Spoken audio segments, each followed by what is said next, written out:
2 10-minute breaks. One in the morning, another in the afternoon. Nhan says she and most of her colleagues opt not to take these 2 breaks that their factory allows, because it is meaningless. Instead, they try to make more money, because their earnings depend on a piece rate. Every worker is keen on doing this, because they can get some more money rather than 10 minutes break, which seems to be meaningless, she says. Nhan is a factory worker who makes garments for leading Australian brands like Big W and Kmart. An Oxfam Australia report says long working hours in Vietnamese factories like the one Nhan works in take a toll on the workers' health, especially new mothers, who report pain and having no space to express milk. One Vietnamese mother says she has to run home at lunchtime to feed her baby, then work extra hours at night to make up for the wage loss. Another reports that working overtime takes a toll on her physically and mentally because she has to stay late at work even though she needs to go home to feed her child. I feel tired, but I still have to stay, go home late, no one listens to us. I have to feed my baby. How? A 27-year-old garment worker, spends more on food for her children than herself. She spends very little on her own food in order to help pay off the family's debt. Even then, when she brings food into the factory to feed herself during the day, her allowance is cut.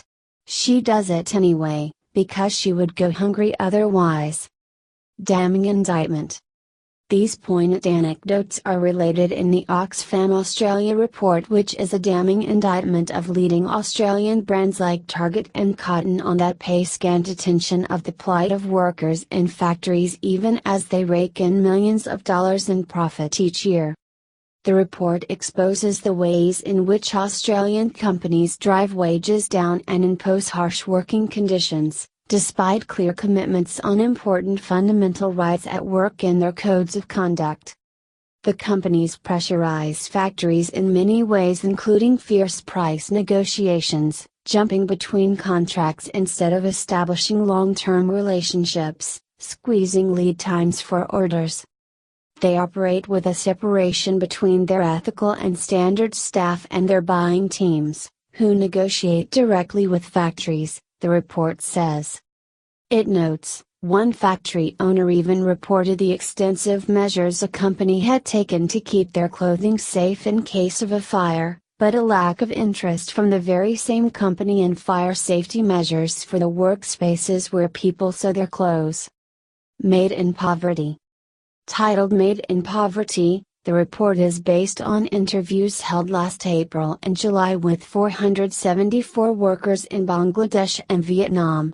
It seeks to examine the impact of low wages on the well-being of workers and their families working in the factories that supply garments to major brands in Australia.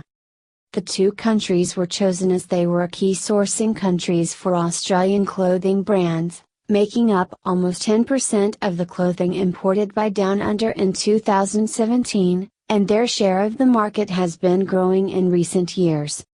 Among the interviewed workers, 88 were Vietnamese, of which 13 were male and 75 were female. They were from 6 Vietnamese factories with a total labor force of 5,882 people and were identified as suppliers for Australian clothing brands. All workers were interviewed at locations away from the factories and none were identified by their real names to protect their employments and well-being.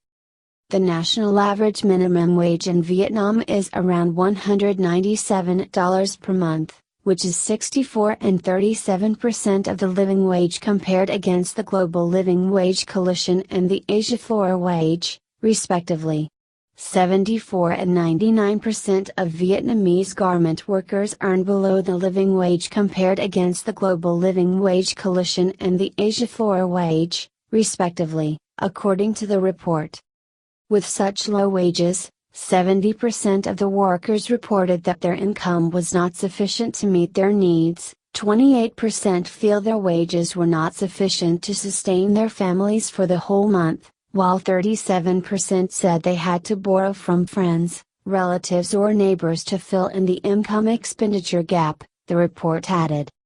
Moreover, 27% said they experienced no change to their wages, with 5% reporting that their wages had been reduced in the past year. As a result, many garment workers could not afford some of the most basic necessities for their daily lives, including sufficient food, proper housing, clean water or affordable medical treatment. 23% reported living in semi-permanent or temporary housing, 20% could not afford enough food for themselves and their families, 44% constantly worry about having to use well or rainwater due to uncertainty about the water's safety, and 53% were unable to afford medical treatment when sick or injured, the report states. An abusive working environment also adds to their misery, with 23% reporting regular verbal abuse, including shouting, yelling, cursing and using rude words as aggressive tactics to speed up workflows and meet deadlines. Yelling is a common practice in the company.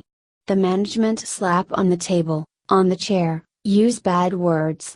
It happens every hour, every day, every minute, the report quotes one Vietnamese worker as saying.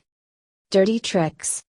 The report also details wage tactics and other tricks used in Vietnam. Almost all companies use fingerprint attendance checks. Some workers told us that when they scan their fingerprints, sometimes it does not appear in the system. Even though they work a full day and get it confirmed by their supervisors, only half a working day is counted. By law, employers need to pay a social insurance premium based on each worker's wage and allowances. However, the report notes that in reality, when unions and workers' representatives look at pay slips from workers, it's clear that many workers only have their social insurance premiums paid based on the minimum wage and seniority allowance, ignoring all other allowances and supplements. This is a common trick to keep the social insurance premium low, denying workers this important safety net.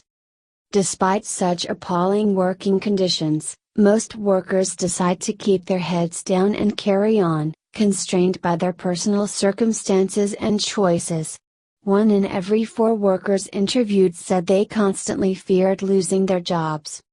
The long hours of work for many garment workers in Vietnam also causes nutrition problems, as workers struggle to make as many pieces as possible to meet their targets and increase their pay, the report says.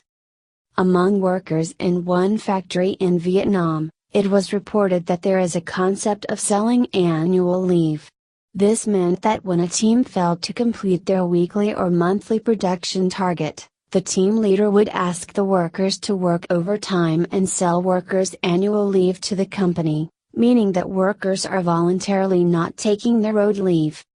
All of this adds up to a workforce that is overworked, tired, malnourished, stressed, sick, unable to afford treatment and afraid to take time off for fear of losing their already poor salaries, the report concludes. Vietnam is an emerging giant in the global textile and apparel industry.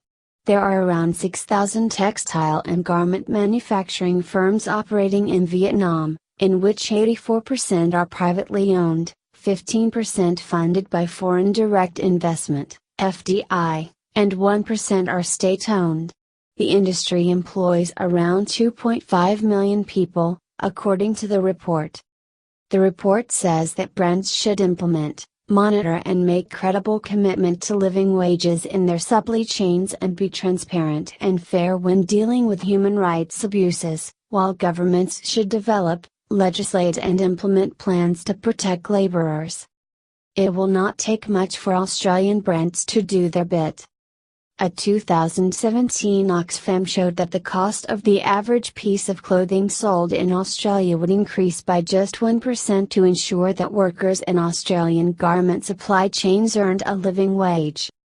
Instead, the new investigation shows the poverty and reality of working conditions for those who help make clothes bound for Australia, and the ways in which Australian brands both profit from this poverty and actively operate in ways that keep wages low. The video is sponsored by cntronic.com.